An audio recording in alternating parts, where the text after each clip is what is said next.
The galaxy had known war before, but never a war like the one that would one day shake every star system and force every civilization to confront the terrifying possibility of extinction.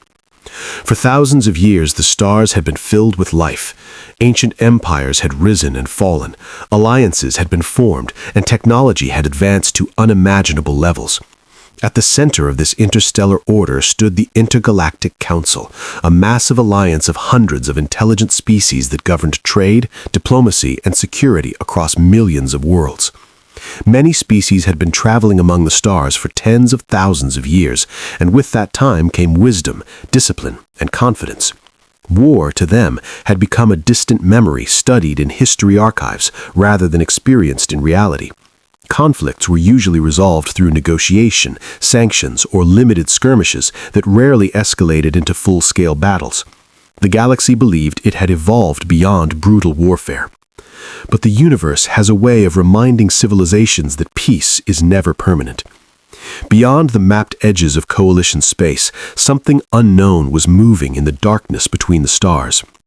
At first, it was only rumors. A remote research station disappeared, a mining colony stopped responding to communication signals, a trade convoy vanished without explanation. These incidents were dismissed as accidents or piracy, the kind of minor disturbances that occasionally happened in such a vast galaxy. But then entire star systems began to go silent. Long-range telescopes detected strange fleets moving through hyperspace corridors that no known civilization had used before. And when the first survivors finally reached coalition space, the truth began to spread like wildfire. They spoke of an empire called the Carvax Dominion. No one knew where they had originated, how old they were, or what drove them. What was clear, however, was their purpose. The Dominion was not interested in diplomacy, trade, or alliances. Their fleets entered systems without warning, destroyed orbital defenses within minutes, and deployed armies that conquered planets with terrifying efficiency. Cities burned under relentless bombardment, while enormous black warships hung in the sky like mechanical predators. The Dominion did not send ambassadors. They did not negotiate terms of surrender. Every encounter followed the same brutal pattern: invasion, destruction, and total occupation. Within a few short years, the frontier regions of coalition space had collapsed completely. The Intergalactic Council, which had governed peacefully for centuries, suddenly found itself facing a war unlike anything in its history. Emergency meetings were called across dozens of star systems. Leaders of ancient civilizations gathered in enormous chambers orbiting neutral planets, trying desperately to understand the enemy they were facing. The coalition's military forces were vast and technologically sophisticated. Some species possessed weapons capable of shattering moons or disabling entire fleets with electromagnetic storms. Others specialized in advanced shield technology that could absorb enormous amounts of energy. The Council believed that with such combined strength, any threat could be contained. They were wrong. The first major confrontation between the Coalition and the Dominion took place in the Velkar system, a strategic junction connecting several important hyperspace routes. Coalition fleets assembled there in impressive numbers, confident that their superior coordination and experience would crush the invaders quickly. But when the Dominion fleet arrived, everything changed. Their ships were massive, dark, and heavily armored, designed not for elegance but for pure battlefield dominance. Their weapons fired with brutal power, cutting through defensive shields that had once been considered nearly impenetrable. Within hours, coalition forces were retreating in disorganized chaos, while Dominion warships advanced without hesitation. The Velkar system fell in a single day. Defeat after defeat followed. Each time the coalition attempted to organize a defense, the Dominion fleet seemed one step ahead, overwhelming their formations with ruthless precision. Entire planets that had existed peacefully for thousands of years were reduced to smoldering ruins drifting through silent space. Fear spread across the galaxy. Civilizations that once believed themselves untouchable suddenly faced the possibility that they might vanish forever. The Intergalactic Council realized that their enemy was not simply stronger, it was relentless. As the war dragged on, the Council began searching for any possible advantage. They reviewed the military capabilities of every member species, including the newest and least experienced civilizations. One of those civilizations was humanity. Humanity had joined the coalition only a few centuries earlier, after developing faster-than-light travel and making contact with neighboring star systems. Compared to ancient species that had been exploring the galaxy for millennia, humanity was still considered young and somewhat unpredictable. Their technology was clever, but not revolutionary. Their ships were functional, but lacked the elegance of older designs. Many council members believed humanity was still learning how interstellar politics truly worked. Because of this, humanity had never been viewed as a major military power. When the idea of inviting humans into the war first suggested, several council representatives laughed. Some believed humanity would only complicate the situation. Others argued that involving such a young species in a galaxy-wide conflict would be irresponsible. But the war continued to worsen, and desperation slowly changed the council's thinking. Eventually, after a long and heated debate, the council decided to send a formal request to Earth, asking humanity to assist in the fight against the Dominion. The message traveled across light years of space and finally arrived in Earth's orbit through a diplomatic relay station. Humanity listened carefully.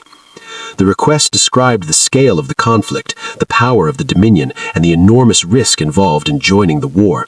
It made one thing very clear: there was no guarantee of victory. Many council members expected humanity to decline politely. Instead, humanity agreed almost immediately. Across Earth, governments and industries mobilized at a speed that shocked coalition observers. Shipyards that once built civilian vessels were converted into military production lines. Scientists began studying captured Dominion technology, while engineers experimented with new weapon systems. Human strategists analyzed every recorded battle, searching for patterns in Dominion tactics and weaknesses in their formations. Within months, humanity had launched a massive military expansion, unlike anything the galaxy had seen from such a young civilization. But what truly surprised the Council was how humans designed their warships. Most coalition species preferred balanced designs that emphasized defensive shields and elegant maneuverability. Human ships were different. Their hulls were thick and reinforced, built to survive direct impacts. Instead of focusing on graceful energy weapons alone, human engineers installed enormous railguns capable of firing solid metal projectiles at extreme velocities. They developed missile systems that could launch thousands of independent warheads in a single barrage. Some of their experimental reactors generated energy levels so unstable that coalition scientists warned they might destroy the ships using them. Human engineers had a simple response. One engineer reportedly said, "If it's powerful enough to worry you, then it's powerful enough to worry our enemies." 2 years after joining the war effort, humanity unveiled its first interstellar battle fleet. When the ships arrived at coalition headquarters, many alien commanders stared in disbelief. Human warships looked less like elegant star cruisers and more like armored fortresses covered in weapon systems. Their designs appeared aggressive, almost primitive compared to the refined technology of older civilizations. But human commanders were not interested in aesthetics. They were preparing for something else entirely. The first real test of humanity's military strategy came during the Battle of Orion Gate, a massive hyperspace junction connecting dozens of important star systems. If the Dominion captured this gateway, they would gain direct access to the heart of coalition territory. A defensive fleet had already gathered there, but morale was low after months of continuous defeats. When Dominion ships emerged from hyperspace, their numbers were terrifying. Coalition forces opened fire immediately, launching waves of plasma beams and energy torpedoes across the battlefield. At first, it seemed like every other battle the Coalition had fought during the war. Dominion ships advanced steadily through the bombardment, their shields absorbing most of the damage, while their return fire destroyed Coalition cruisers one after another. Then the human fleet arrived. Instead of forming a safe defensive line like the other species, human ships jumped directly into the middle of the battlefield. Coalition commanders immediately began transmitting warnings, insisting the humans had made a catastrophic mistake. Their ships were far too close to the enemy formation. But the humans had done it on purpose. Without hesitation, human battleships accelerated straight towards the Dominion fleet. Their railguns fired massive projectiles that smashed through enemy hulls with brutal kinetic force. Missile systems launched thousands of independent warheads in a single barrage. Then something happened that shocked every observer watching the battle. One human destroyer, badly damaged and surrounded by Dominion vessels, suddenly changed course and accelerated directly into the center of the enemy formation. Moments later, its reactor exploded in a blinding flash that destroyed multiple Dominion ships at once. Coalition commanders stared in disbelief. No species had ever used tactics like this. To the Coalition, war was always a careful balance of strategy and survival. Ships retreated when they were damaged. Commanders prioritized preserving resources and avoiding unnecessary risks. Humans saw things differently. To them, victory mattered more than survival. The Battle of Orion Gate ended with the Dominion fleet retreating for the first time since the war began. The Coalition had finally achieved a major victory, and humanity had played the decisive role. Across the galaxy, reactions ranged from shock to admiration.